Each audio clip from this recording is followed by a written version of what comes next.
There you go. All right.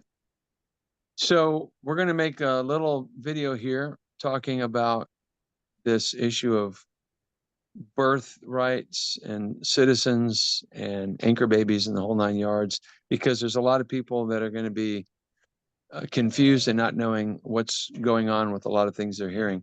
Sally, go ahead and ask your question again the way you just asked it. Okay. Yes, the 14th Amendment, it says in reference to jurisdiction, and the 14th Amendment was all about the slaves who were brought here against their will and whatever else. And then once they were freed, they weren't given any type of citizen, they were being denied citizenship. And again, it wasn't necessarily their choice to be here. They were sold and whatever else. So they went out there and said, if you were born on the soil, citizenship and or the jurisdiction of the U.S. And this is jurisdiction part that is confusing everybody. Being born, this is the anchor baby, because a pregnant lady comes over the southern border and has a baby doesn't mean she's a citizen. And it doesn't mean that baby is a citizen either. Now, if they want to go and say the baby's a citizen, but the mother isn't, well, then the mother can leave the baby. They can't have it both ways. But it's the jurisdiction of. And it only makes sense. Why, if you're visiting from Russia, a couple's visiting from Russia, and for whatever reason, why would they come to America when she's pregnant, except to drop the baby and try to claim citizenship? It's not supposed to be that. If your jurisdiction is who your loyalty, where your citizenship resides, where the parents' citizenship resides, is what jurisdiction is referencing.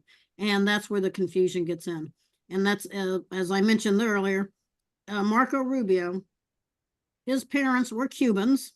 They were in the U.S. legally. They were visitors. They were not naturalized. They were not citizens at the time when they had Marco Rubio.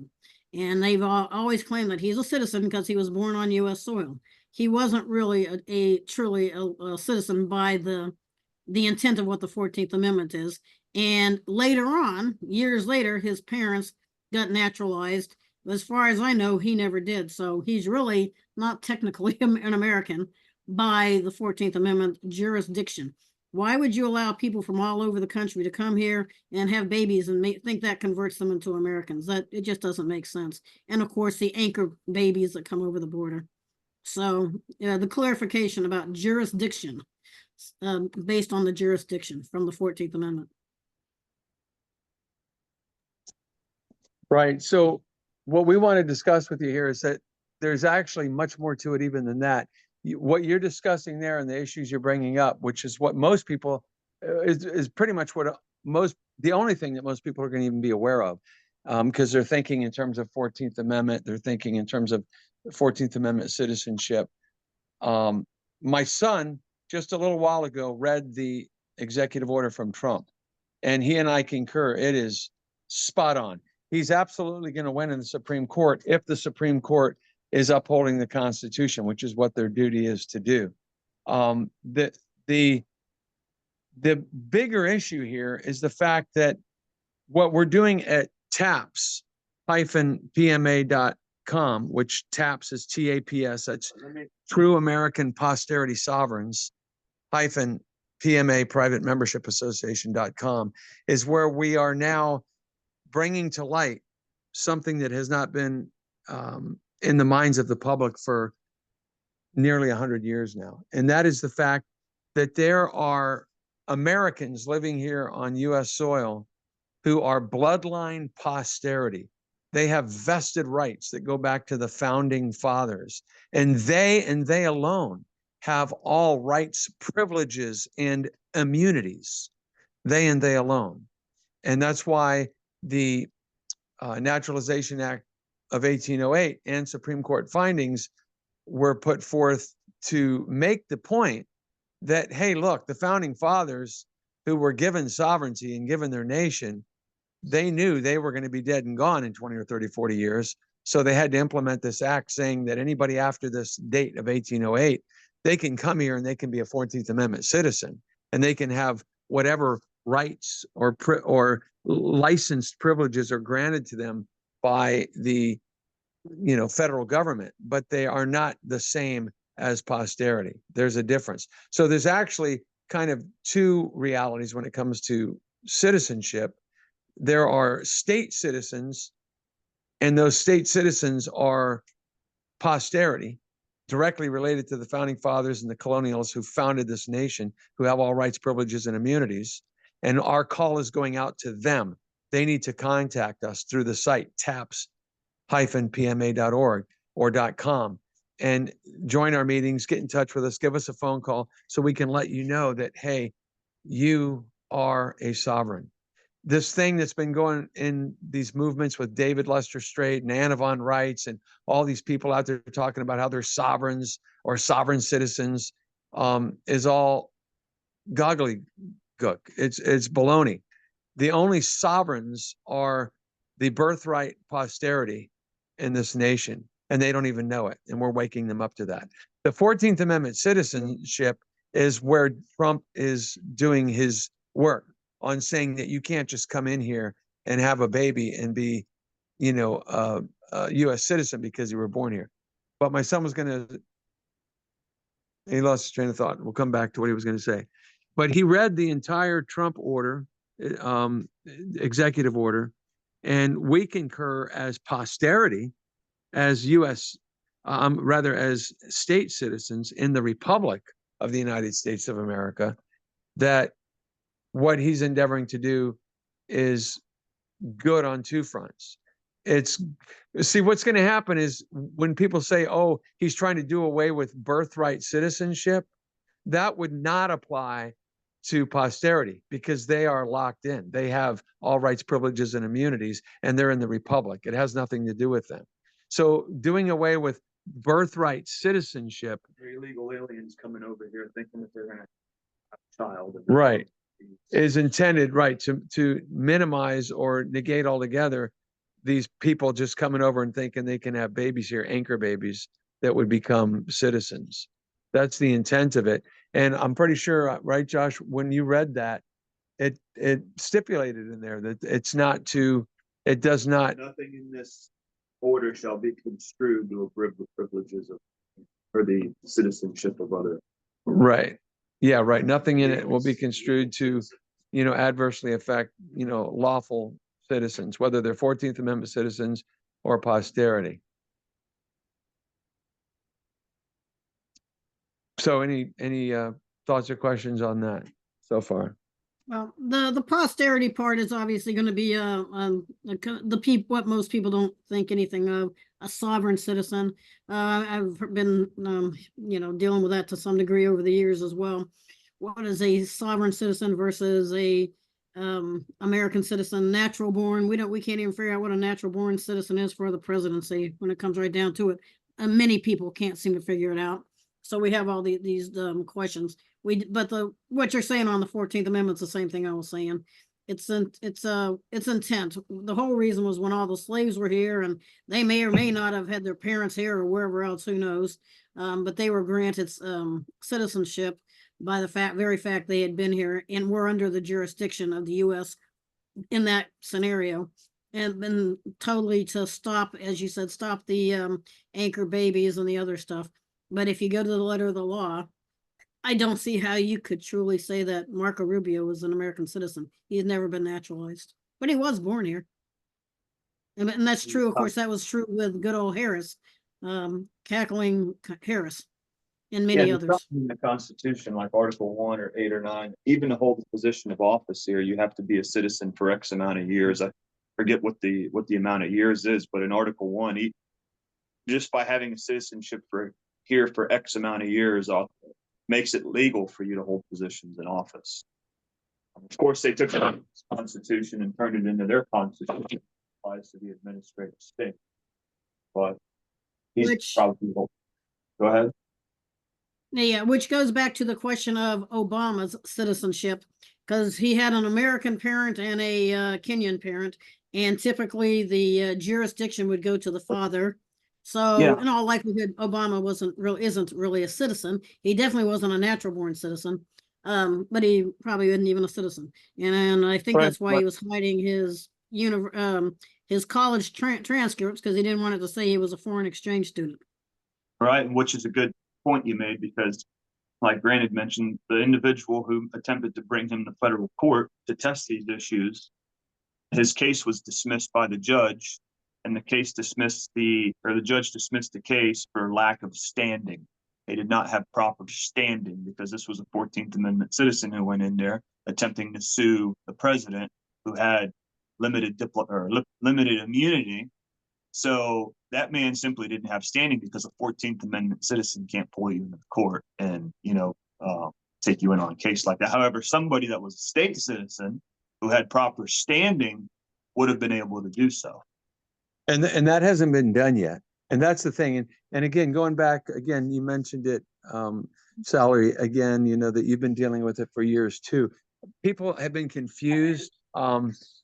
The ultimate truth has been brought to my attention and my son's attention through a man in Tennessee who has studied all of the Supreme Court rulings regarding this issue of what it is to be a state citizen and sovereign with all privileges and immunities versus a 14th Amendment, and the different Supreme Court cases that have come about because they've had to give remedy for posterity, because the posterity had and has all rights, privileges, and immunities, whereas 14th Amendment citizens don't. So it created somewhat of a variety of issues that have come up where the Supreme Court has had to kind of walk a tightrope, and always they come out on the other side with rulings that establish protections for the posterity and remedy, we would call it. Joseph and I were talking on the other phone, and I asked him to look up, and anybody can do this, 28 U.S. Code, 28 U.S.C. 1746, 1 and 2.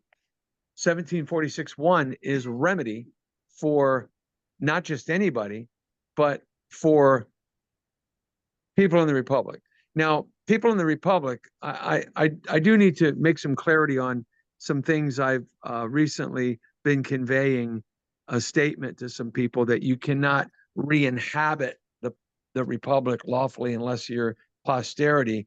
My intention behind saying that was the offices, because usually when I'm hearing about the Republic and they're talking about re-inhabiting, they're talking about re-inhabiting the seats. So in fact, with regards to re-inhabiting the seats in the government, it has to be posterity. That's the lawful reality. And we're going to be bringing that forward in the weeks and months to come.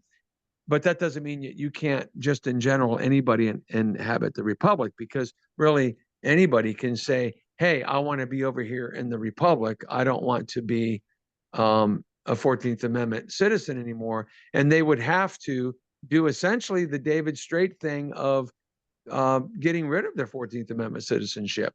But if they do that, they're going to be in the Republic with no rights, privileges, and immunities because they're not posterity. And they're going to be in the Republic with no more privileges and benefits that the 14th Amendment citizens have.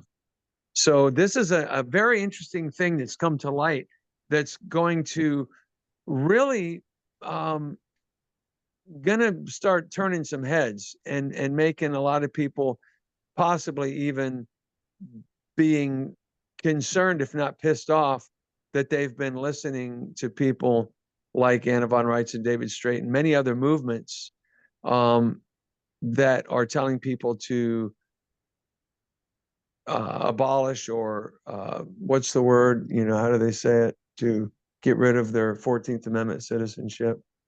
Some repudiate, right? Repudiation. Repeal it. Right. Repeal it. If you're a national, even if you refer to yourself as, I'm not a U.S. citizen, I'm a national, well, you're still under the jurisdiction of the federal government. You're still under the jurisdiction of that federal territorial plane, and that's defined in U.S. code. That doesn't get you out of their system.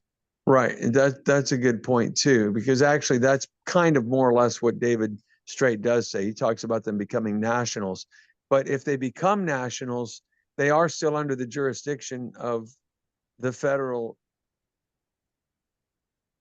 Why not? Right. Yeah, as far as But a lot of people don't know who David Strait is either, Mike. I mean, Right. a lot of people don't know who that is. well, or more you more and know? more people are knowing than don't know. I mean, he's been on the internet for could quite be some wrong, time. but you know, the word national is not defined anywhere in the Constitution. It's defined in U.S. code. And anything having to do with U.S. code, even if you use any of their remedies, you have to enter into their federal territorial plane if you want to go in there and file under U.S. code, because that law exists on that side, plain and simple. So the national is defined in U.S. code as someone who owes permanent allegiance to their state, is what it's defined as. Right, not to the United States of America, but to their state. And the state that it's referring to Is a federal territorial is a state, territorial state, right? defined in 28 USC, not section 1746(1), but somewhere else 28 USC, where the states, became the switching times case, Right, where the states became administrative. right. So that's the state you pledge allegiance. Right, because and that's the thing people don't understand. There's the states that are in the union, and that's the people. That's we the people. The states that are in the union is the people. And when I say the people, that doesn't just mean anybody that's in the United States living on this land. It means the posterity. Those are the people that represent the states. Now, they are the only ones that can hold office in the republic. Those are the ones that need to occupy the seats. That's what the Republic of the United States of America completely missed. When they were going to all the governors and saying, step down, they became a laughing stock without even realizing it, because they were going up to governors that were in a federal territorial plane who had every right to be there in the capacity that they were in. You can't ask them to step down. It's totally illegal. It's not illegal. Right. What the like Grant said, it's equivalent to writing a letter to Xi Jinping in China and saying, we're telling you to step down because we're going to take over your government if you don't respond. Right. It's the same thing. So the federal territorial plane has every right to exist, and that state exists through an act of Congress found in Article 1, Section 8, Clause 17. That's how the administrative state was formed. So they have every right to exist. Right. The republic, can't just tell them, well, we're taking over now. Right. But the question of it is, how are you going to get the rest of the citizens to agree to this? I mean, how are you going to get them all to agree to this? I mean, because the majority are not citizens, Well, yeah, first of all, let me address that, because when you say get them to agree, we don't get nobody to agree to nothing. We're going to present the evidence. And if they are into the truth and into facts and into reality, they'll see it for themselves and they'll say, wow, this is enlightening. This is true. I see it. If they disagree just because they're jealous or they're pissed off or they're egotistical or they have some personal motive for not agreeing, well, that's their problem and that's on them. But the truth is the truth. The reality is the reality. The fact is the fact. That federal territorial plane has the right to exist. It exists and it's over there. If you're in the Republic, you're over here. And if you're in the Republic, you are either posterity or you are being accepted into the Republic as a state national, at which time, if and when you repudiate your 14th Amendment citizenship, you no longer have 14th Amendment protections and rights and privileges that are given by that federal government. But now you're in the Republic and not able to be having all rights, privileges, and immunities because you're not posterity. It's an absolute fact. The Supreme Court has ruled it. Again, the dictionaries, the Black's Law Dictionary, the Bouvier's Dictionary, which the Supreme Court uses, both make it crystal clear what posterity is. Most people with their own common sense mind know what posterity is. It's direct bloodline lineage. That's posterity. And the founding fathers clearly said, we reserve these rights, privileges, and immunities unto. They said to secure the blessings of liberty to ourselves and our posterity. Right, to secure the blessings of liberty to ourselves and our posterity, because they knew that they had won the construction of their nation, that they sought. They won the Revolutionary War, the American Revolutionary War. They went to King George and had the Treaty of Paris signed, and that was a stipulation that they were the sovereigns. They stipulated it in their own terms, and the Treaty of Paris stipulated it, and they said for them and their posterity, their bloodline. And because they wanted to protect themselves, that's why they said after 1808, nobody gets into this reality.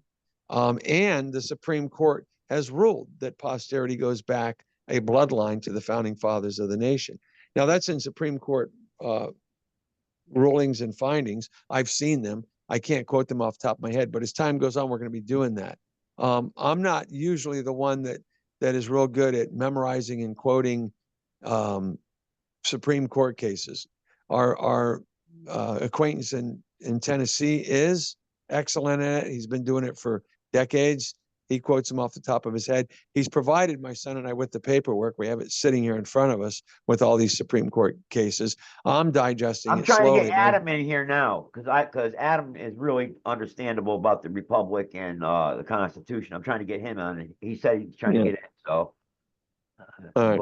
But I just don't think the rest of the country is going to go along with it. You know, I mean, and a majority are not posterity citizens, so they're not going to go along with it. You know, yeah, it's gonna be pushback on that one too.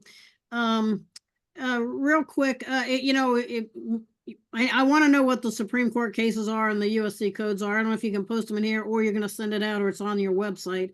But if I get some of that kind of information, I want to review some of it myself and then I'll send it out. I'm going to have to drop off here in a few minutes because I wasn't quite planning. I wasn't quite planning on this one tonight. I was planning on the other show, which was going to get over about this time. But I wanted to make sure, I sent out some information earlier. Don't know if everybody on here has got it. Repeal the DC Home Rule Act. Is everybody here familiar with what that is? No, I don't know what it is. Okay, I did send out an email with a link to get some. You can actually look up the DC Home Rule Act. This was back in 1973, when once again our Congress outsources its jobs and actually gave self-governance to DC. DC is not a state and it wasn't entitled to this. And because of these games they played with this Home Rule Act, allowing DC to control a lot of their own stuff, this has been part of the problem with the Jan 6ers. DC has been out there blocking releasing these people, ignoring Trump's executive order on it and all this kind of stuff. And it was Senator Mike Lee who was putting this information out there. And there's been a couple of attempts for Congress to go out there and repeal the DC Home Rule Act. Congress should be over DC, not DC making up their own rules, because they're not even a state. So that's what it is. And like I said, I did send out some email. I can post a little bit more and here's some links if you want me to. But people need to know that, and you need to start contacting your senators and representatives, telling them to repeal the DC Home Rule Act. Yeah, let me say, and maybe my son can add on this too. There's Adam. Really, all right. Hey, Adam, how you doing, buddy? Howdy. Good to see you, man. It's the point you made about the federal government making their own rules and protecting themselves. This is a big part of what we're talking about here and trying to bring out, is to let people know that most people just don't see it. I do plan on having this man that God has led me to and my son to in Tennessee. The man is brilliant. He's had dreams that definitely were inspired. He's studied all the cases relative to what we're talking about, and he can cite them. But again, he provided my son and I with a 10-hour CD of a man named Dennis something, who documented all of this years back. He's got all the paperwork that he printed out for us with all the findings from the courts that support everything we're saying. So on the issue of he's saying there's going to be pushback, it's not so much as going to be pushback. There can't be pushback because it is what it is. I mean, there are posterity that have vested rights. Millions of posterity around this country. Right, and that's the point. Is what we're going to be doing is waking them up, alerting them, and letting them know who they are. And hey, stand for your all rights, privileges, and immunities, because it was you won it. Your forefathers won it. It's like, I like the way my son says it. We could go to the King of England and say, hey, your forefather had a treaty with my forefather, are you going to uphold it? Because trying to say you're going to take the Treaty of Paris away from posterity is the same as saying you're going to take a treaty away from the current king. We'll just drop all other treaties then. Or drop all other treaties. And there's a whole bunch of people in the But- world, I can guarantee you, that don't want treaties. But the founders, this was a new country that you're saying that everyone that migrated here after the fact is not entitled to the same rights as the people that were originally here. That's what you're saying. That's what the Supreme Court is saying. The Supreme Court has ruled that. Well, no, that's Well, not necessarily what they ruled. Yeah, it's gonna be messy no matter what you do. Well, I mean, look at what's going on with the 14th Amendment. That we can't even define natural born citizen for the presidency. So yeah, it's gonna Yeah. be a pushback. There is. Yeah. I Yeah, mean, hopefully we'll I get mean, to where the did the truth. Supreme Court rule that at? What case was that at? Because I can't see, yeah, because then we'd have to go that means we'd have to retroactively go back and erase the 14th Amendment and go back to 1789 and basically No, start no, there. because again, the 14th Amendment is in place. We've discussed this a few times already. We know why it was in place, because of the blacks that were here. That's really the reason it was put into place. And the 14th Amendment is for US citizens after 1808. Oh, okay. Not necessarily. So Well, this isn't a because- ratification or anything. This is actually in place already, and it's just not upheld. That's not necessarily what was ruled. If you read Minor versus Happersett, the judge was given a synopsis on citizenship. You know, and these issues were coming up about how women didn't have a right to vote, the freed black slaves, and you know the creation of the 14th Amendment. And he goes back in time, and he goes back even further. And what he says is those prior to 1808 who were colonialists were ipso facto, meaning in fact, state citizens. It's not that they ruled, well, if you weren't here before 1808, you're not a state. No, the judge was just making the point in that case that those who were here prior to that year were ipso facto state citizens of their state. That's how it was worded. So Right. you got to be careful. Well, yeah, the way I word things It's not like a sometimes. judge went out and said, well, if you weren't here before 1808, you know, you're not posterity. 'Cause that's Right. not what was articulated. Well, no. Okay. Case. Well, no, not that he would say Well, you're that's not. what you're implying. No, well, you misunderstood me then, because posterity would be bloodline to the founding fathers and the colonialists who established this nation, which could come all the way to our current day. What's the case where the judge mentioned bloodline posterity? You remember that one? Well, it's either the Slaughterhouse cases or Dones versus Pinwall, you know, with the justice. Well, what's Adam say? I asked Adam to come in here. Adam, what do you say on this on the citizenship of citizens today? I mean, do you understand what they're trying to get at here, or what they? Well, I've obviously missed a large portion of that argument, but Yeah. I would go on whether or not someone is subject to or subject of the Constitution, and understand that those two things are different. Well, that's what we need to look at. What is the subject of the document? And when it talks about we the people, is it about we the people, or is it about we the government, or we the founders, Or the corporation? or the corporations? So we're either subject of or subject to, and the origin of the document was to limit the bounds of government up to certain abilities, and not to limit the people. And I feel like that argument's getting lost, especially when you look at you go all the way back to Magna Carta. Okay, if you go back to Magna Carta, those things are still enacted anyway. Those things are still used in court, the things that are in the Magna Carta, because they are self-evident truths that were established many, many years ago. So the rights and bounds and things of what the crown can and can't do, what they have the permission of the people to do.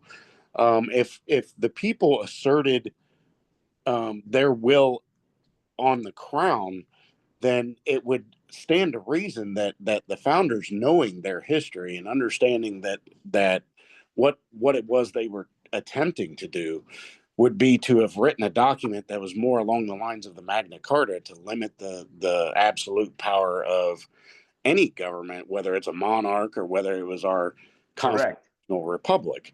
So we need to be looking at these things through the eyes of the intent of the writers.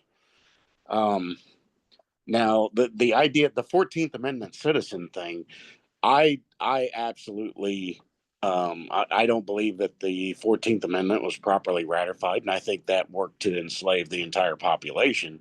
So at the point that the 14th Amendment was instituted, it did make every person a citizen of the United States Corporation, which is not the same thing as we the people. So there is definitely something to be said about the 14th Amendment and everything that came after. I don't believe that anything that came after is organically a part of the will of we the people. It's all at that point corporate institution. So we've got a distinct line that was drawn, and in the course of history we kind of lost that distinct line.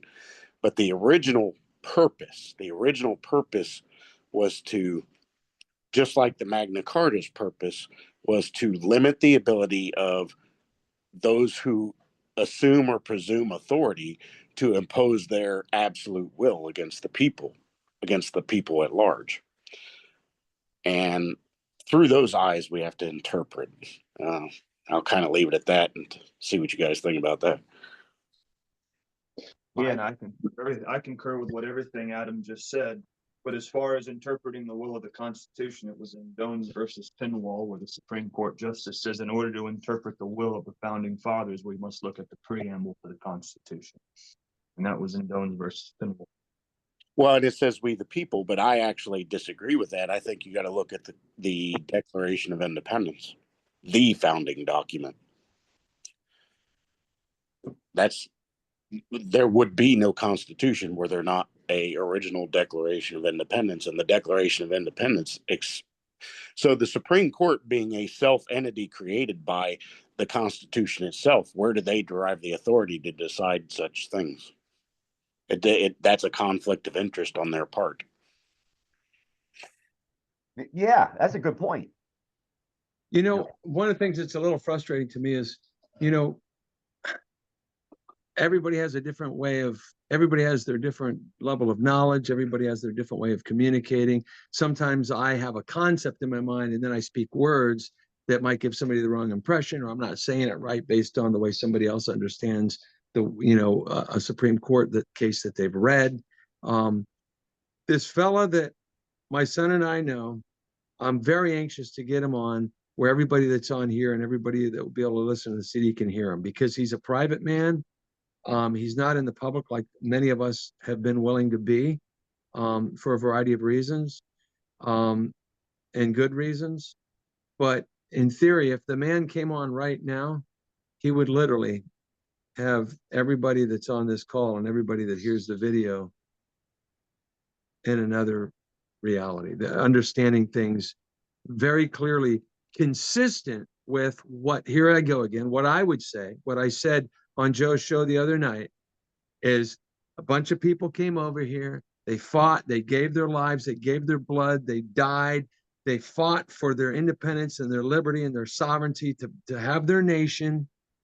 And King George conceded, the Treaty of Paris gave them their rights, privileges, and immunities equal to that of a king. And they said, we, again, to quote it, I can't quote it instantly out of my head. You know, I keep saying we reserve these rights, privileges, and immunities. No, it was my son. It comes to his head pretty quickly, but how it reads in the preamble to the Constitution, that secure the blessings of liberty to ourselves and our posterity. And, I mean, clarify Who- my Can parents. somebody mute? Now, You're in most charge, people- Mike. Yes, I wasn't really planning on talking about OF again, you know, the platform that's dedicated to singular fans. This Bob, was can you- the hold last on a video minute, that I hold made on. about it. But of course, even in that very, very short space of time, some things have happened, and I feel compelled to jump.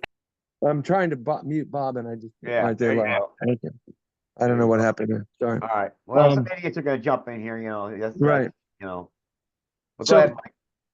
Yeah, and that kind of distracted me. I lost my train of thought there. But yeah, I was saying that it is clear. And Sally just made a comment saying that she knew a guy who refused to drive on the road without a license. You know, well, sorry, if you're a 14th Amendment citizen, you have absolutely no right to travel on roads without a license because as a 14th Amendment citizen, you're somebody that's here temporarily to do business. You're a resident. So 14th Amendment citizens must carry a license because they don't have all rights, privileges, and immunities. And that's another misconception that's going around. Oh, we don't need a license to drive, blah, blah, blah, blah, blah. Well, you're a 14th Amendment citizen, you do. Right. Yeah. Exactly. And that's why, again, that this distinction between 14th Amendment citizens and posterity and all rights, privileges, and immunities applying to posterity, and posterity being very clearly defined not only by the Black's Law Dictionary and the Bouvier's Dictionary and Supreme Court rulings as being direct bloodline of the founding fathers and colonials who built this nation. And it would make sense. It would be like if any one of us on this phone call all of a sudden came into a bunch of money and we bought 1,000 acres of property and we built a farm on it and we put some houses on it and we got a trust and we said, this is for me and my family.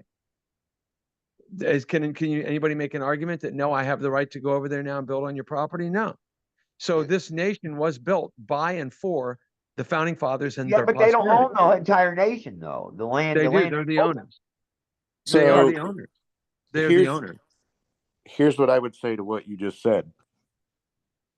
Who the fuck gave anyone the authority to declare me a 14th Amendment citizen? I wasn't chosen to that. I have the right to self-determination. No mob or group of any other group of people can tell me who or what I am or I am not. I am born and endowed according to the Declaration of Independence with very basic rights of my creator.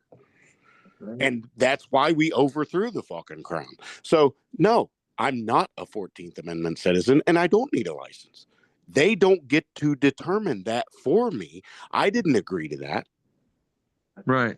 Yeah, correct. So I have the absolute right to self-determination. Yes, So- he does. That's And the true. Supreme Court has ruled on that. You do have the right to self-determination. Right. Yes. So So that's the in point conflict with what you just said.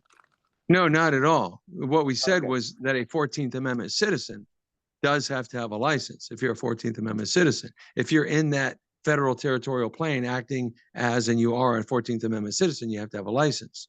Right. And for a person to say, I'm not a 14th Amendment citizen, now this is where we get to the issue of records and letting them know, because they assume and presume that you are, and that's why people get in trouble. So there has to be a declaration made. You have to establish your You were turned into a foundling with that Yeah, birth certificate. because the Therefore- 14th Amendment citizen is a creation of the state.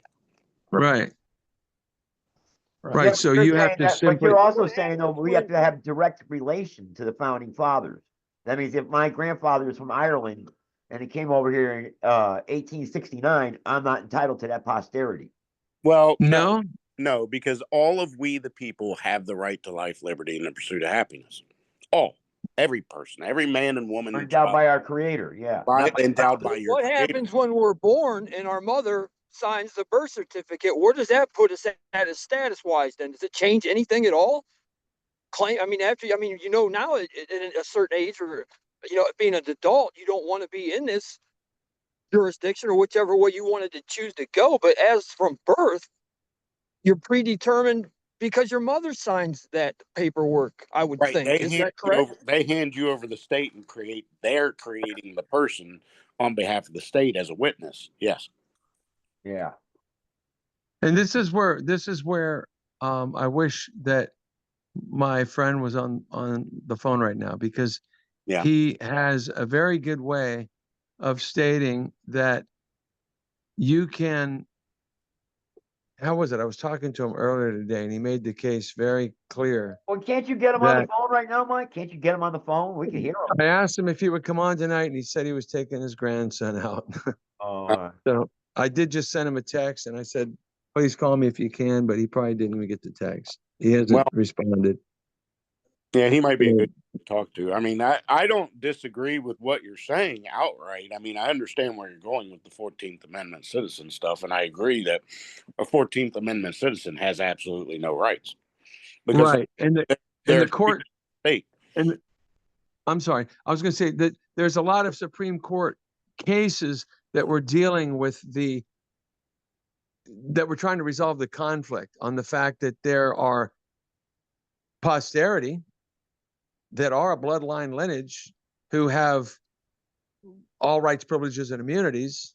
And you have citizens that came after 1808 that weren't necessarily posterity.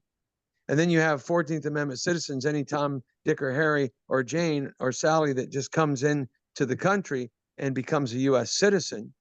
They don't all have the same capacity. They don't all have access to all of the same rights, privileges, and immunities. Well, I don't know.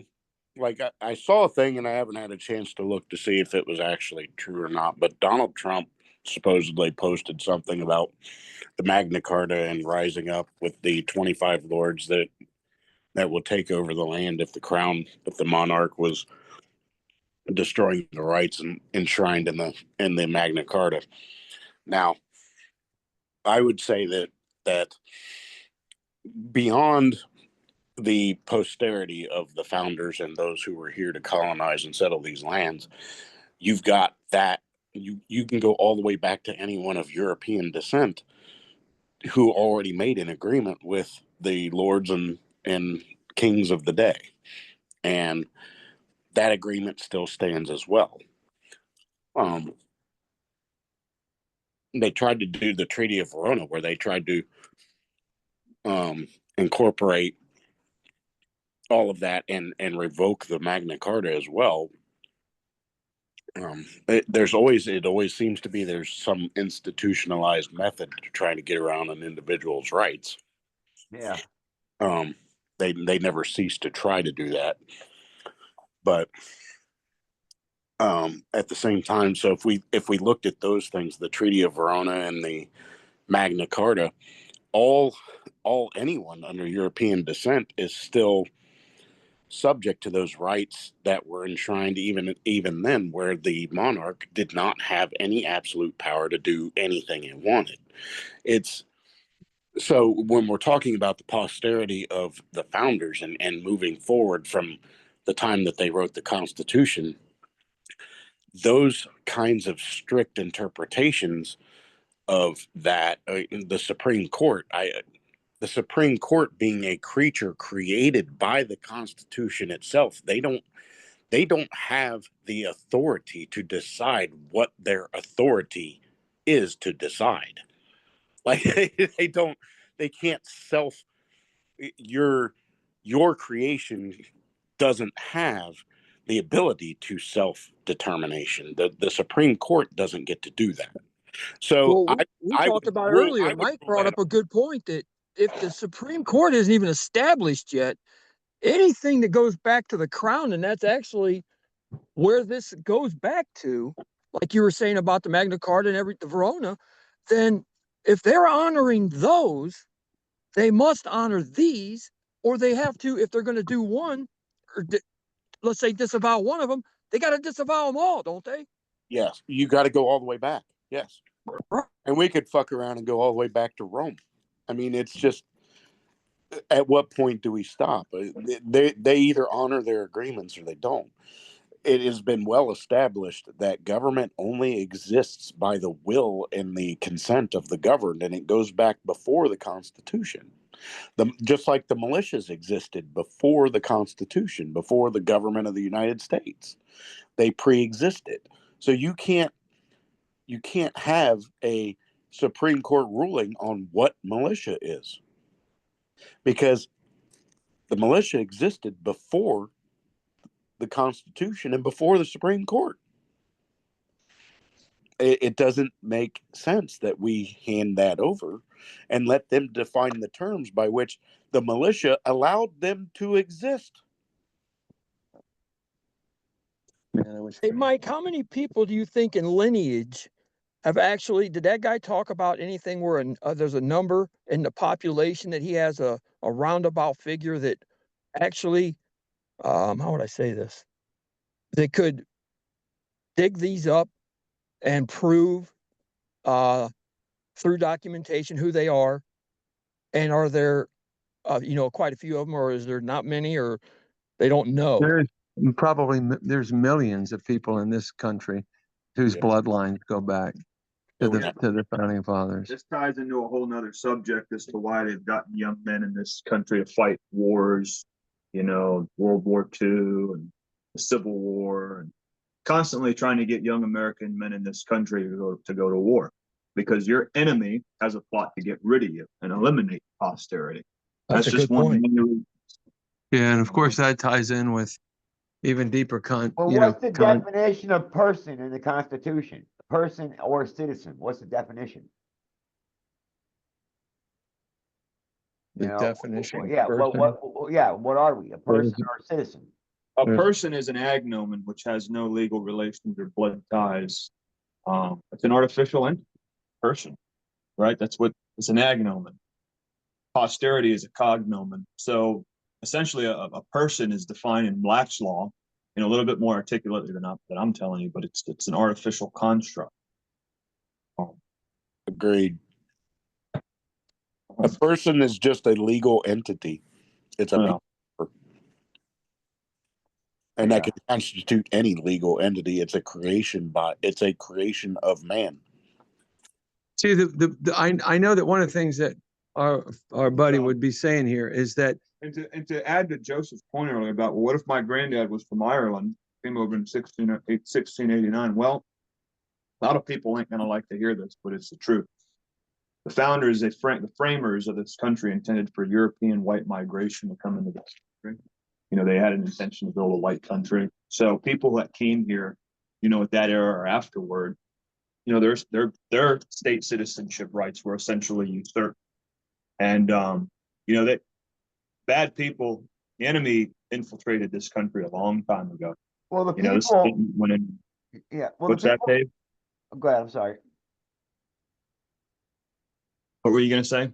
No, I'm saying the people are the sovereign of this country, and although the people delegated many powers to the federal government in the United States Constitution, they retained for themselves the benefits of trial by jury, like for instance under Section 2, Article 3, the Sixth Amendment, and the Seventh Amendment. By these constitutional provisions, not only was the right to a jury guaranteed to a defendant litigant, but also the power to sit on jurors or to the finder of fact, as reserved to the people. So these constitutional guarantees are to be understood with the reference to meaning affixed to them in the law as it was in the country and in England at the time of the adoption of the Constitution. At the time of the adoption of the Constitution, the people retained the power to determine when life began, for instance, in the womb, and many other questions that we have under constitutional law today. The common law. So we're all entitled to the common law, the people born here. So so are you saying that the guy from Ireland, my grandfather, is not entitled to that same rights that the founders were? Yeah, he certainly is. but again, I think one of the issues here, and it kind of goes to what Adam was saying, is there is law. There's law. So like somebody might not like it, right? But if there's a law that states, again, I mean, the best example I could use is the one where I said, if you go buy 10,000 acres of property and you build a bunch of homes on it, you put a fence around it, and you put it in a trust, and it's for you and your posterity, that's the best. Now, and let's take it a step further. If you, after you do that, appoint 10 people to run the affairs on a certain part of that property, and then you tell those 10 people on the little section of your property that they can start kind of governing over your land. It's your land. You can still do what you want on it. but all of a sudden, because you gave them the power and the authority and the immunity to do whatever they want to do, It's actually something called the then they Monroe. start manipulating and Yeah, you guys should read the Monroe Doctrine. I don't know if it was ever ratified. Well, a case was brought in 1793, right? Chisholm versus State of Georgia. A private citizen from South Carolina brought a suit against the state of Georgia. The state posted that jurisdiction could not be exercised over it because it was immune from the suits of private parties as a sovereign state. It is said that Georgia refuses to appear in answer to the plaintiff in this action because she is a sovereign state and therefore not liable to such actions. So they examined this, and it's remarkable that establishing the Constitution, the people exercise their own rights and their own proper sovereignty and conscience over the plenitude Grant. of it they declared with becoming dignity. We, the people of the United States, do ordain and establish the Constitution. Here we see the people acting as sovereigns over the whole country in the language of sovereignty, establishing a constitution by which it was their will that the state government should be bound and to which the state constitution should be made to conform. Every state constitution is a compact made and between the citizens of a state to govern themselves in a certain manner. And the Constitution of the United States is likewise a compact made by the people of the United States to govern themselves as the general objects in a certain manner by the Great Compact. However, many prerogatives were transferred to the national government, such as those making war and peace, contracting alliances, coining money, and etc. So what do you think about that? Where does Well, the loyal title fall into that, you guys? Does the state, like if I own my property, and Mike said if you go buy that property, you get 10,000 acres. Now what Joe just said, you're bound by the state and its laws under federal. So does that make any sense to you guys? And this is where my buddy, I'll at least say his first name is Grant because I always want to reference him. So I'll just say Grant. Grant would answer that impeccably. And I talked to him about it again today. He's read Chisholm versus Georgia numerous times. He totally understands it. In fact, I brought to his attention that somebody told me, well, Chisholm versus Georgia was overturned by something versus Louisiana.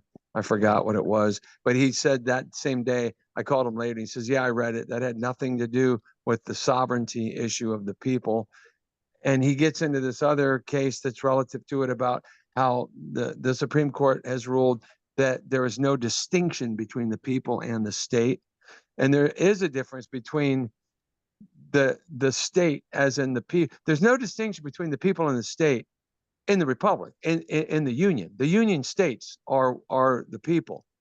But the federal plane, the territorial plane, they created their own states, 50 states. They created them. And he mentions where they are in I think 28 USC. Well, like Alexander, 80 well, Mike, through 1. you're wrong because hang on. Alexander Hamilton in Federalist number 22 was acknowledging the people as the pure original fountain of all legitimate authority.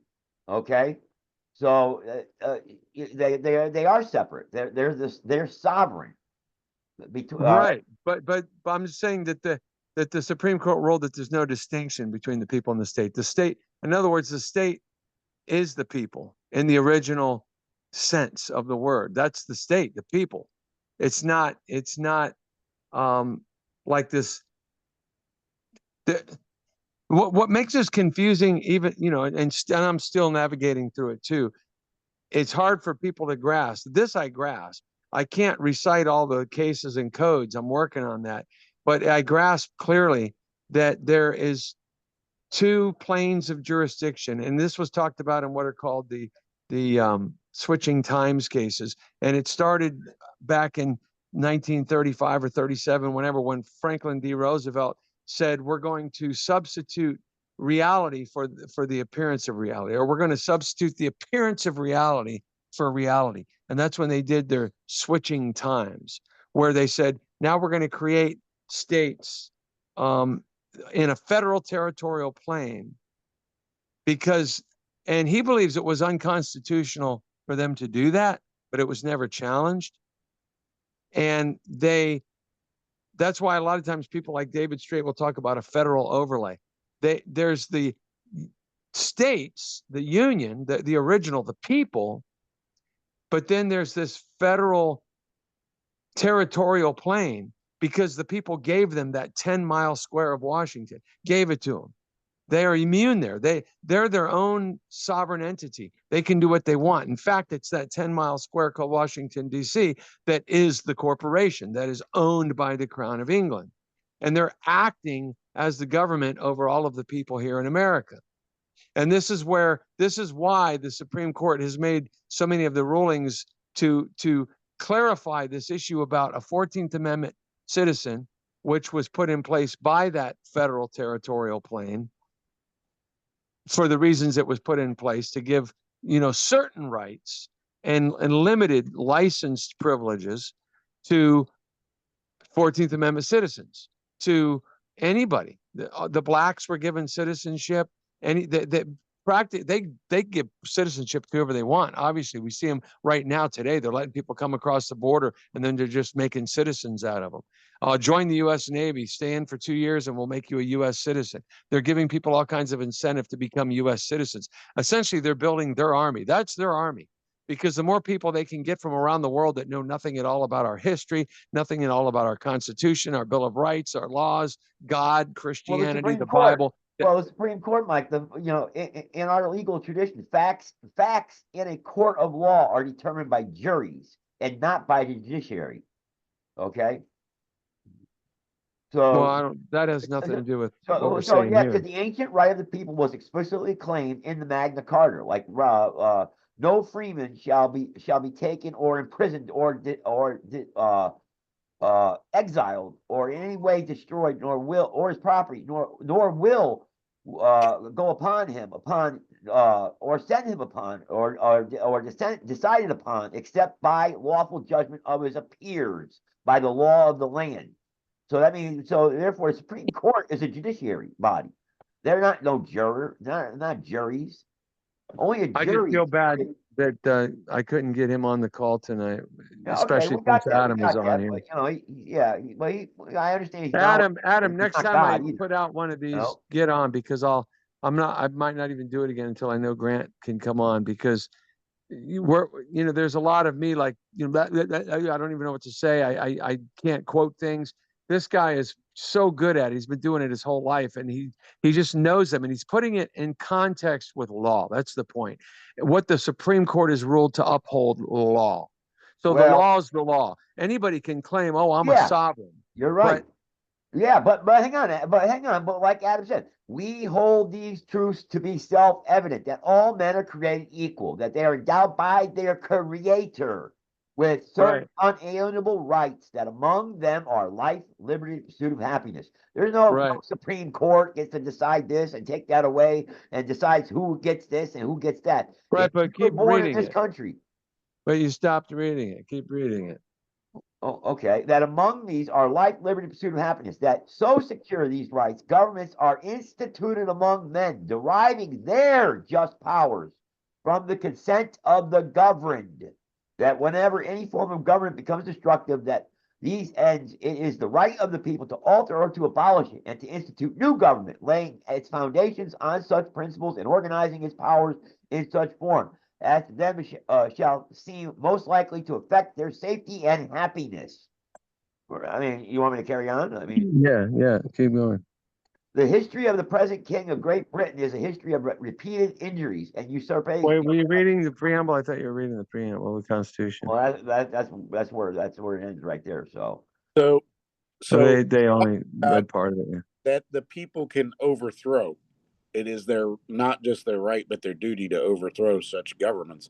So the Supreme Court can't tell us who gets what and who doesn't get what and what rights are. That's my point. Yeah, we the people. Sounds like it's got to go to Parliament.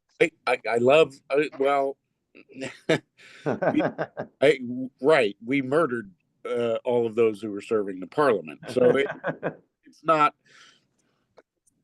the point of the Declaration, and I go back to the Declaration of Independence a lot because it is the founding document. It is the document that started it all. And the Constitution and the Articles of Confederation and everything that came after are subservient. They're sub the Declaration. Well, actually, rather than saying subservient, I would say that it was the icing on the cake. It was the bow that wrapped the package and said, we, and then again, after they did all of that, after they did all that they did, they said, this is ours, baby. This is ours. We created it for us and our posterity. So there's clearly a distinction and a significance to the fact that there is a posterity, a bloodline posterity. Otherwise, it's completely meaningless and irrelevant. And I say it's not meaningless and irrelevant. And that's why the courts have had to rule, because when they were making different changes and they were trying to give rights, they were trying to give privileges and immunities to blacks. They said, no, you can't do that. You can't give that away. That belongs to these people who founded this nation. To them and their posterity, it belongs. You can't just give it to them. And that's why 14th Amendment citizens have limited rights and privileges, licensed privileges. I see where you're going with it now.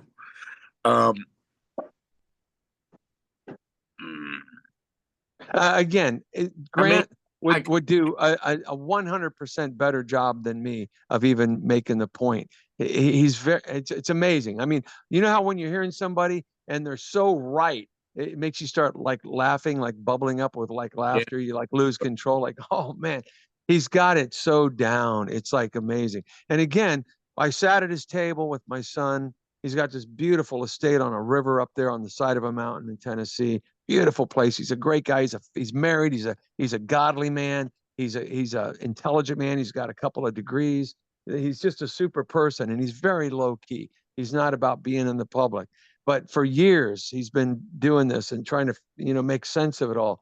And he's just got it down. And he had his whole table just loaded with dictionaries that the little different colored tabs that you have to mark a page, like his entire dictionary with all these colored tabs in it and all these papers. The guy knows his stuff.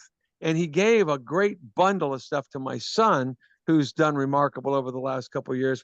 My son has filed some cases in federal court. He's, studied, how to win in court without an attorney for, procedures and protocols on filing cases. He's learned a lot in 2 years and is doing tremendous things. So they were working together. And of course, my part in it is kind of the guy that's wanting to herald it and get it out there. Like I did with the big virus hoax and Righteous Army, like rally the troops, let's get the word out and rally the people. So, and I made it clear the other day, right? I'm not saying, hey, only us posterity have rights, nobody else does. I never said that. I said I made it clear that 14th Amendment citizens, that's by law where they're held, man. They're held at certain rights and enumerated, right, in the amendments. But who and the made civil them rights 14th and Amendment citizens, though? Who made them 14th? Like Adam said, nobody can make you a 14th Amendment citizen. Right. Well, then again, we could go the route of all these people that are living here, but they don't care. They're happy to have Big Daddy and have their government. They're happy to be here. They can all start saying, I'm a sovereign man. I'm here by way of God. You got no control over me. And we can have another American Revolutionary War, right? I mean, we can do it all over again. And then everybody can say, hey, we kicked your ass. And now we all have our God-given rights. But I'm just saying by way of law. Who's our biggest opposition to start this, to actually get, why hasn't he gone forward? What's his biggest opposition or goal? Or, what I mean, is stopping him from moving forward. Let me answer that. What our immediate goal is right now, what we're planning on doing is, we've all heard of the cases where somebody goes to the Secretary of State, or they go to, well, it is the Secretary of State that issues passports. They go to the passport agency and they request a passport giving them diplomatic immunity, right? We've all heard the different stories, and we've heard the stories about people getting issued a passport where when they stop, get stopped by a police officer, they give their passport, the police officer looks at it, goes over to the car, comes back and says, "Have a nice day, sir, you're free to go." So there's apparently something relative to having some kind of a status whereby you are not in the jurisdiction of their federal system, because even the local county sheriffs are in that federal territorial plane. They're all the same thing. They all work. That's why they all have a gold fringe around their flag. They're in that federal territorial plane. So whether it's the state, which is federal and corporate and has, their Dun and Bradstreet number, or it's the local county, or it's the federal government, they are a government. They were given the right to be that government. We, the people, gave them that 10 mile square and said, let them be the government. And it's my position, based on everything I've heard from Grant and my son, and I don't want to put words in their mouth, but they've kind of said this too, that the founding fathers did that on purpose. They said, we better put another government in place for all these people that are going to become traveling in here, because we did our part. We have our rights. We've laid down the law for who we are and what we've established for ourselves and our posterity bloodline. But since there's going to be a bunch more people coming in here, we better create a government for them. That's essentially they what knew they what they were did. facing when they came here to begin with, what they were up against. Right, So that's right. great. So they were essentially specifically trying to protect themselves and their bloodline, their posterity. That's what they were doing. Now, people might not like it, but that's what they did. And that's law. That's the only thing I'm saying. So when the Supreme Court had to deal with this reality, because they started coming up with all these other different arguments about blacks having legal existence and, women's rights and all these things, they literally had to make arguments in courts. These are the things he references that he knows very good on how the courts were navigating that, saying, okay, we better do this way so that we can preserve what the founding fathers and their posterity are entitled to, but we can't do that because that's for them and not for them. And this is why. And they address the whole reasons why. Otherwise, put it like this: if that was not the case, they would not have provided remedy. They literally have provided remedy, even in their own laws, which the U.S. codes are over there. Has nothing to do with the United States of America and the Constitution. The U.S. laws is how they Okay, govern what happens themselves. when the remedy is ignored, Mike? What happens? It won't be. Board. The remedy that it can't be ignored. They Why? won't. It's No way law. it can't be ignored. These criminals do it all the time. No, they don't, because they're doing it, and they're. That's like the people we see that go out and get drunk and they're driving drunk and they go to jail and they stand up in court and say, "I'm a sovereign. You have no authority over me." That's bullshit. If they're in that jurisdiction and if they're a 14th Amendment citizen, that federal territorial plane has jurisdiction over them, period. That's all there is to it. Whether you like it or not, you can call yourself a sovereign. The judge is going to laugh because he knows he has authority over you. And this is why the David Straits and the animal rights movements and all these other movements are saying to, get rid of your 14th Amendment citizenship. They're saying, what's the damn word again? Repeal it, rescind it, right?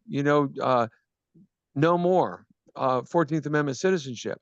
Come over here. The problem is that if and when they do that, they are going to find themselves in a legal situation where they no longer have 14th Amendment rights and privileges, but they're also going to be in the Republic and not have all rights, privileges, and immunities, because that was only granted to the posterity lawfully by way of law.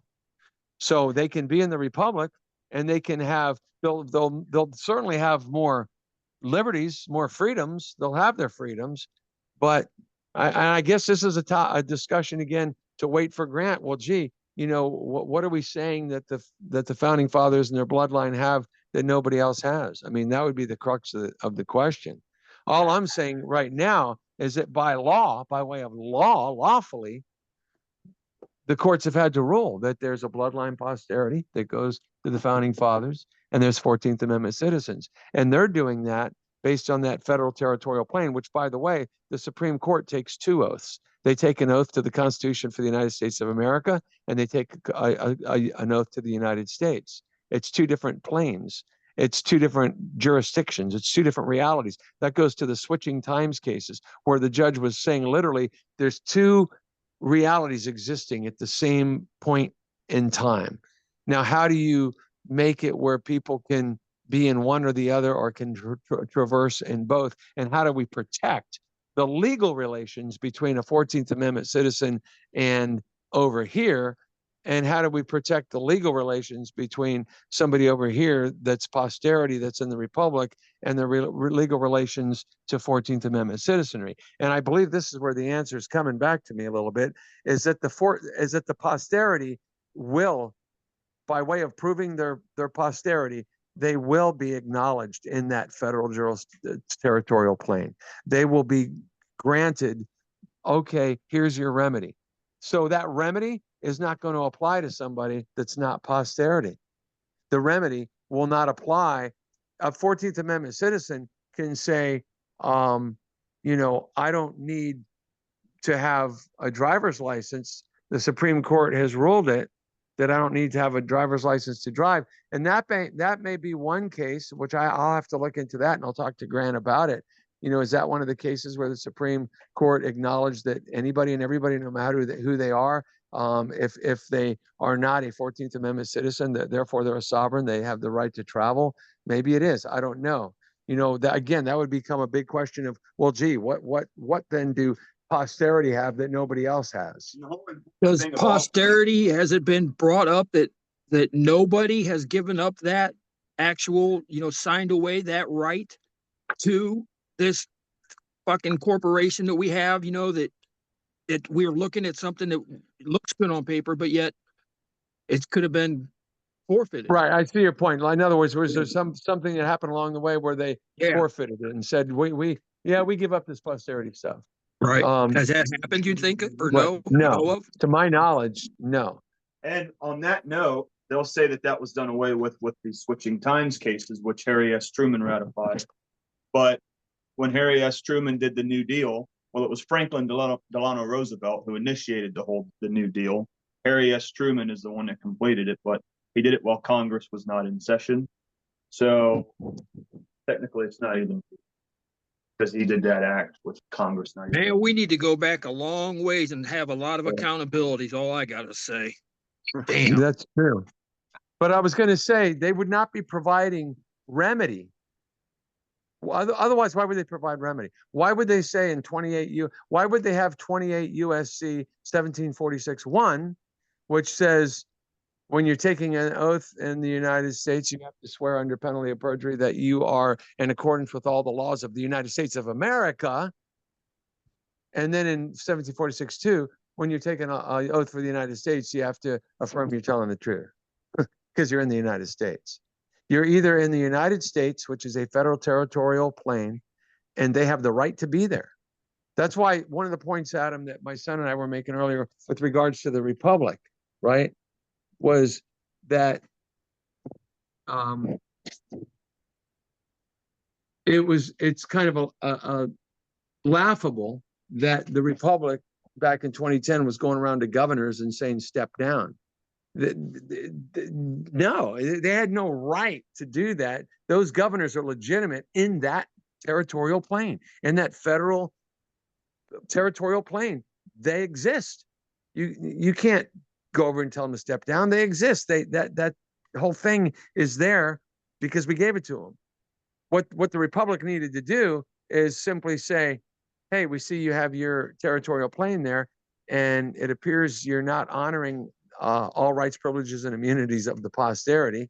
You're violating the rights, even of due process, of your own 14th Amendment citizens, because we know that the system is corrupt. So even if somebody tries to bring up, 42 USC 42 USC section 241 and 242, right, about all my rights and privileges, even in the territorial plane as a 14th Amendment citizen, they've put these laws on the books to try to protect people, but they don't uphold it. They're corrupt.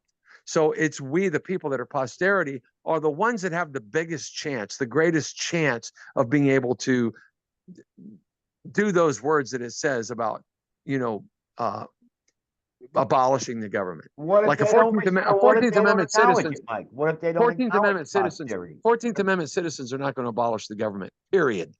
The only people that would have a fighting chance at abolishing the government lawfully would be posterity, because they have the blood right privity of blood ability to do that, to say, we created you. We created you and we don't like what you're doing. So we're now disassembling you.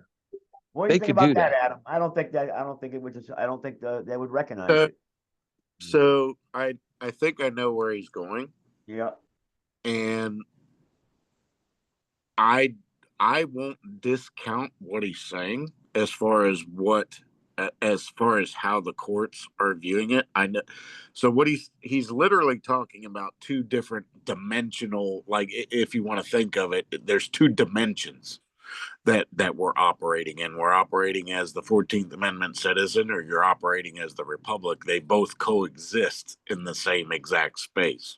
That's Bingo. what we've been saying with the Republic all along. Well, great. But Yeah, Adam, well, you look how quickly Adam got that. Because I was telling Joseph earlier today, most people, it takes them a while to get that. They don't get it. And that goes to the switching times cases where they were literally, the judge was talking about two realities existing at the same time. But that's what the Republic you're is either saying, over Mike. there, you're either over there, or you're over here. But That's if you what are the over Republic here, has been saying, Mike. That's what right, the and if you are Right. over here, that's why they gave a remedy. They even gave remedy in UCC. I can't quote the UCC, but I know that if I'm going to say, and this is where it comes to posterity, the posterity, and this is where I think all this comes together in terms of what posterity have that maybe others don't, is that remedy that they gave. I'm pretty sure Grant is going to make the case very clear and strong when we get him on this call, that it's only the posterity that can actually be, because it has been stated. I don't know if I want to say that this is you, Josh. I don't know if I want to say this is U.S. code, or if this was a Supreme Court ruling, but there's something that says all laws of the United States are everybody, regardless of their posterity means status. all that came after us. All that came Wait a minute. after us. It doesn't The say point the I'm ones that making were is that directly there's a related to us. the point I'm making is that it says, regardless of your citizenship or nationality, all laws of the United States apply to you. But that does not apply to the posterity. It doesn't. They have a remedy. So posterity can say 1746-1 near their signature, and they're left alone because they're not in that jurisdiction. I don't buy that. I don't buy that. Well, let me give you Well- the story. Grant will give the story better, but Grant did have, on his big property, he wanted to move a city water line off his property. So he went and did all the appropriate things. He went downtown to the city and he said, hey, you guys have a water main going through my property, but I'd like to build a house here. Is there anything we can do about getting you to move this water main off my property, or up to the north, up to this edge of my property? But when they came out there, they were like, we're gonna have to eminent domain your property. So it backfired on them. They're like, we're taking the property. We're going to eminent domain it because there's public works going through here. So we need to eminent domain it. So he fought it and he got attorneys and he was going to appeal the thing. But finally, after, back and forth, months of arguing and trying to figure out what they were going to do, they agreed to pay him $14,000 for his property because they were going to eminent domain it. But he didn't want to lose his property. He did not want them to eminent domain it. So he said, based on everything he knew at the time, he went to their meeting with his attorney and the city attorneys, and he said they were like the big shot attorneys in town there because of what was going on with the city. It was the city attorneys, and they were having this big back and forth. So he got with his attorney, and when the attorney gave him the agreement from the city, the attorney looked it over. He looked it over, and his attorney said, "Yeah, it looks fine to me," and he signed his name to it. He signed his name, Grant, blah blah blah blah blah. 1740 without prejudice, 1746-1, and gave it back to him, and he kind of crossed his fingers, but he said they took it, they looked at it, kind of shrugged their shoulders and saw his signature, and they took it and accepted it, and they all left. So their attorney signed it, everybody signed it, so it was a binding contract because everybody signed it. So when it went to court, he said the judge called all the attorneys up to the bench, and he says, "You guys see what you did here?" And because the judge knew, and the judge was like tapping his finger on the desk, pointing at it, saying, "You see what you did here?" He says, "I have no jurisdiction over this case." They overlooked it So- hastily, didn't they? Yeah. So, and the judge Yeah. ruled that because it was what's called an estoppel. because they agreed to do business with somebody in the Republic. So the judge said, you have an estoppel. Now there's nothing that can be done about this property. You agreed in a contract to do business over there. So now you're subject to his terms. So what they tried to do next was the attorney from his secretary from his attorney's office called and said, yeah, I have a check here from the city, and I've never seen a check like this before. And he said he went down there to pick up the check, and he said he knew what they were trying to do right away. They had all signed it, and there was a space for him with his name. So all he had to do was sign it. And if he signed it, he'd have got the $14,000. And it But reversed they- everything back. It would have reversed everything back if he had just That's signed it right. normal. He would have been signing a contract with them in their terms. So he signed it, grant, blah, blah, blah, blah, blah, 1746, without prejudice. He took it, put it to the bank.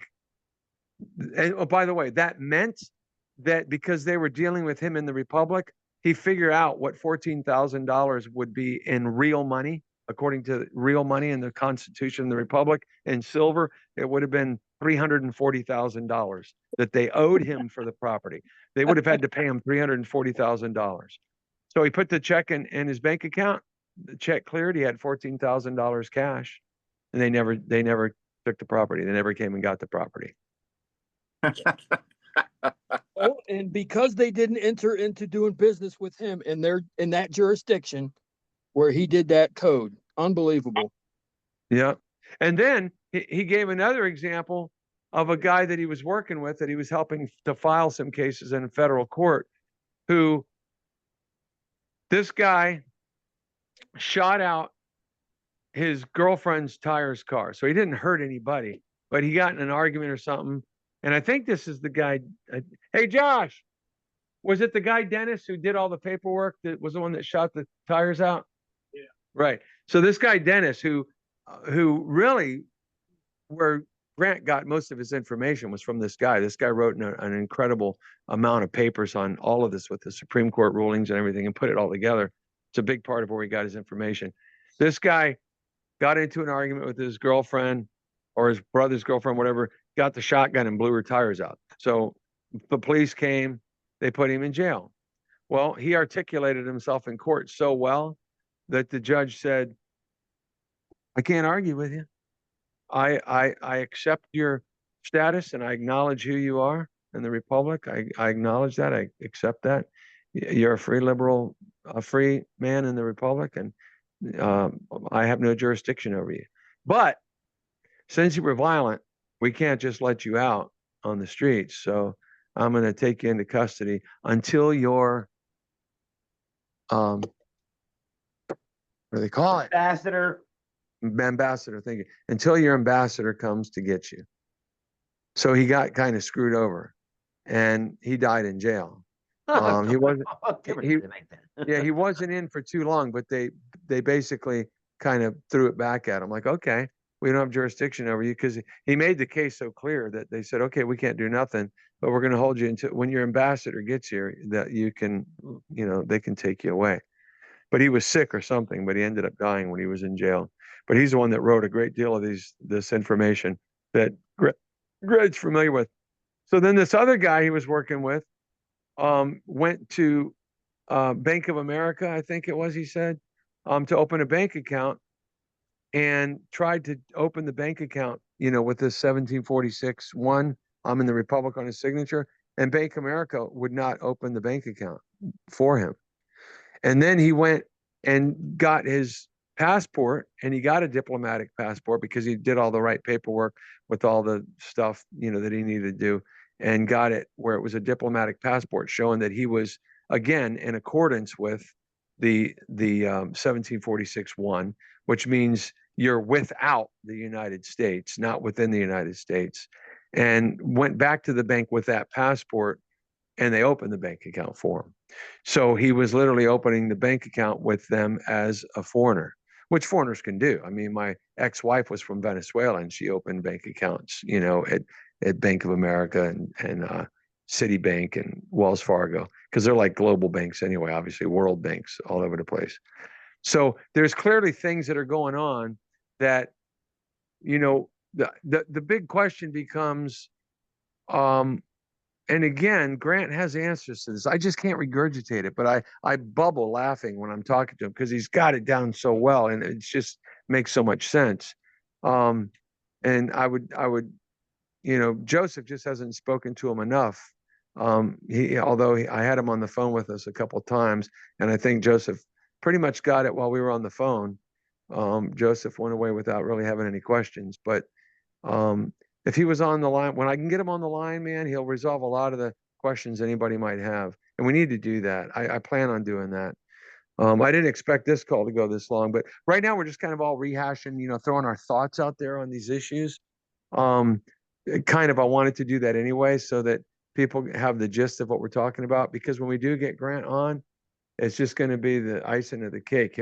Any question somebody has, he's going to have a great answer for it that's going to be predicated upon law and predicated upon, what the Supreme Court has ruled with regards to these issues.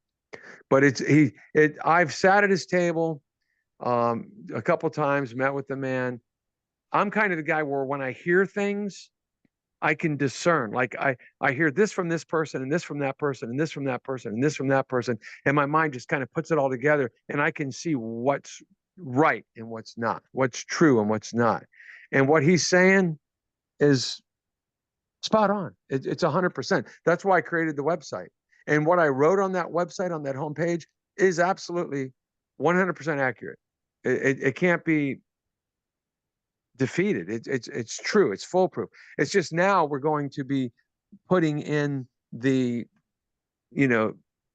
chapter and verse, so to speak. We'll have and let me go there, because I started to say it earlier. What are we working on right now? Our goal is, he says, let's get it where we're going to go, since there's all this controversy, all this craziness in this world now, with people claiming to be sovereigns when they're not, and people, saying they have these rights when they don't, and people that are 14th Amendment citizens that don't realize they're under the jurisdiction, and there are two different planes that exist. So let's do it the absolute best that we can. Let's get a copy of the Constitution, a copy of the Articles of Confederation, an original copy of all of these things, a copy of the Treaty of Paris. Highlight all the articles within each one that are relative to our position. Get the Supreme Court findings that are relative to our position. Put them down on paper. Articulate our argument of who we are and where we come from, and we are bloodline posterity. We go right back to the founding fathers who preserve these rights for their posterity, for their bloodline, and the cases that rule on that issue where they mention bloodline. Let's put all that together the best we can and submit that to the Supreme Court as putting them on notice, and get their stamp on it, because when we submit it, they're going to stamp it, and then take that to the Secretary of State to get our passports and see where it goes.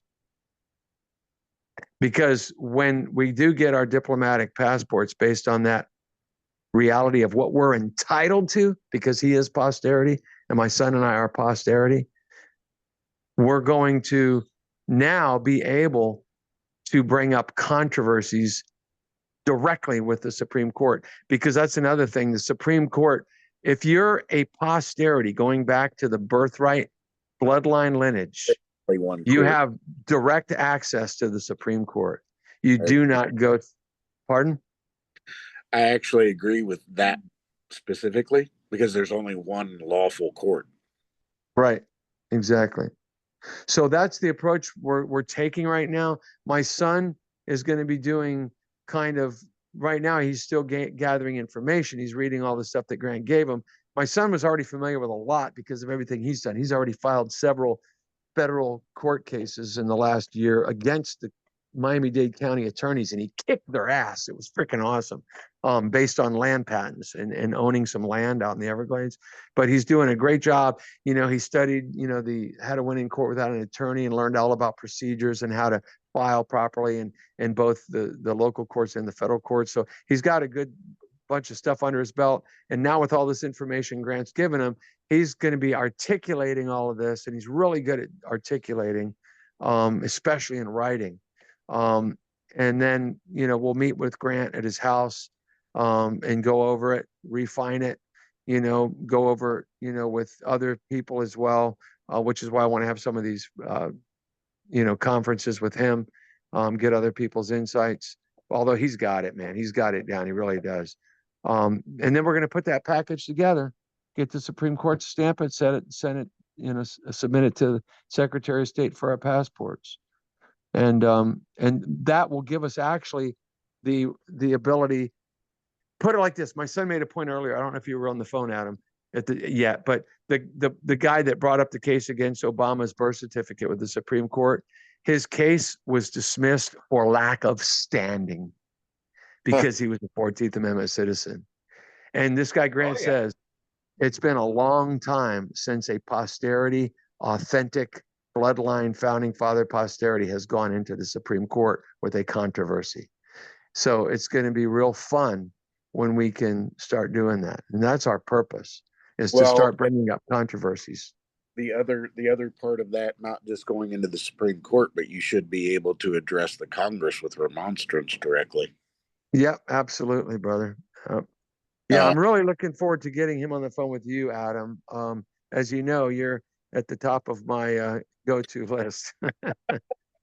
No, I have an idea where you're going with it. I see where you're going with it. And it's not unlike certain arguments I've had. I know that there's a parallel. I've always believed that the offices of various agents of the corporate government, they always say that they assume office. And of course, all words mean something. So when they say that they're assuming the office of, rather than occupying the office, they don't occupy the office. And that's because the offices of the Republic are largely unoccupied.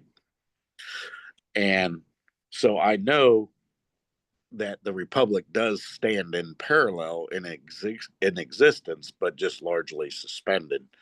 So defining who is a member of the Republic would be interesting. I would like to see what it is that he's got going on, but I've always known that you have to part your ways with the 14th Amendment citizen somehow. That's just your standing. And when you talk about, the case not having standing as a 14th Amendment citizen, absolutely right, because you would be subject to the Constitution and the agreement that they have made under the corporate charters instead of subject of the Constitution. And those two things are very different. Subject of would mean that the government serves you. Subject to means you serve government. Those two totally different things, because the Constitution was never originally meant to try and make rules for the people. It was an attempt to make rules for the government so that they didn't exceed their mandate by the people who gave them permission to exist. Well, the government created the 14th Amendment citizen as a creation of government, which makes them subject to that government because they are the creation. They are subject to instead of subject of. And all of that bullshit that they do with the fucking bar and everything else, I mean, that just all falls under the guise of trying to make things so complicated in a system that was clearly never designed for the people that it was meant to serve. At this point, it's meant to empower those in the corporate hierarchy and benefit bar members. It sure shit ain't anything to do with a justice system that is for you and me or any other man and woman in this country. Obviously designed for them to confuse us and to befuzzle us and make us all a bunch of uncomprehended slaves. We're just and extract our labor. That's down to. Yeah, I wanted to come on, turn my camera back on so I can give you a face-to-face. How you doing, brother? Good to see you, man. Good to see you again. Yeah, so pretty soon we'll have another one of these. It might just be me holding my phone probably will just be me with Grant on the phone, and we can hear him saying what he has to say. But yeah, he's an impressive guy. So I'll really be looking forward to having him online with you, brother. Yeah, because ultimately, it's still, I still understand even where there, the argument that posterity and who's member of the republic and who has the inherent rights of the creator and all of that. I mean, it's still, I would like to see what he's got, and then that still has to apply though all the way back to certain agreements in the Magna Carta and everything coming forward, because there were certain self-evident truths and understandings that were moving forward from that were supposedly understood, that the government cannot trample, no matter what government it is, that the a Right. created human being has certain unalienable rights regardless. So Right. it's Yeah, no, it's gonna be good to get Grant on. It's very frustrating to me that I don't, because I could just hear, I know it's going to be very fruitful. Again, I've had all these conversations with him on the phone. I've been looking forward to this. As you know, we were doing, all of these Zoom meetings, right, that we were doing a couple years ago. This is like the first one I've done in 2 years, right, since doing all the big virus hoax and Righteous Army stuff, which, when we were doing the Righteous Army efforts, right, it was about, what were we saying? We were trying to get people like you, in particular, and myself and others, and Joseph and Tave, people around the country to, unite and organize based on, our rights, right, and protecting our rights and against this corrupt government. But now it's kind of going a step further for me, several steps further, with this recognition of, wait a minute, there are lawful things that have been established, that this is a nation that was founded by certain people who said they established it for them and their posterity to be protected. And they also created another overlay to kind of protect that, that's governing all these other people that they knew would be flooding in, and they're not entitled to the same rights as the posterity. So sure, there's always the argument that anybody can make. Eric Dingus does it. Eric Dingus is all about, no, it's bullshit. That's if he was on here, he'd be saying, no, you guys are wrong. All human beings are equal in Christ Jesus. We're all equal under the Lord Jesus Christ. It's all, that may be true, but that's not the law. That's not the reality that was established. So in terms of going by law, it's just, if nothing else, it's an angle to go where it's a foolproof angle on being able to take back control of the we the people government. And that's why I would even assert to the Republic, I sent a text to Sandy Mariaki and James Carpenter. You guys need to consider that you've been going about this all wrong. You need to be looking for upstanding, decent, posterity, bloodline people that don't even know they're that, and wake them up and say, wait, you got a republic here. Let's re-inhabit it.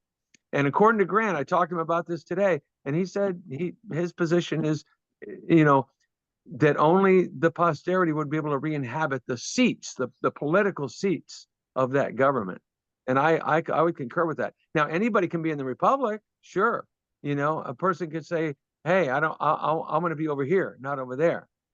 And the big problem with the republic, obviously, was this, right? It went bankrupt. That was the only problem, and that's a big reason why the federal overlay was created, which, frankly, I kind of put this together the other day. I told my son, I said, yeah, gee, when you consider that the Crown of England owns that federal government, well, there you go. They're the money, it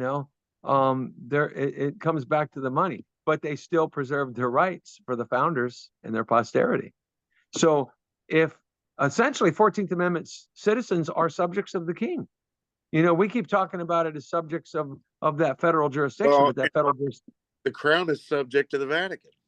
So, exactly, and the crown is subject to the all Vatican. Back to Treaty of Verona and all that bullshit. But yeah, exactly, yeah, and that's the beauty too, is that King George was I forgot the name to be used, but he was the direct emissary for the Pope when he gave the founders their posterity and their sovereignty.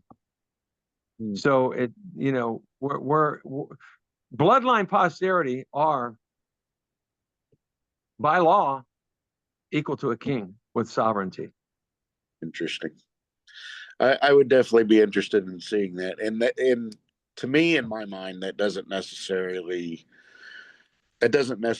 conflict even with what Joe is saying. It's just that what the law is recognizing and what it isn't.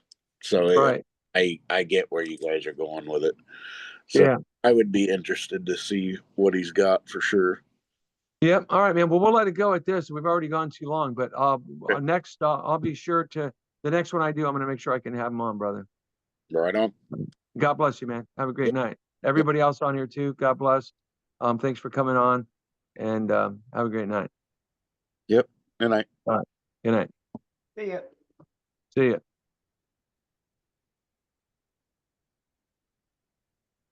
Sarah, thanks for coming on. Mhm.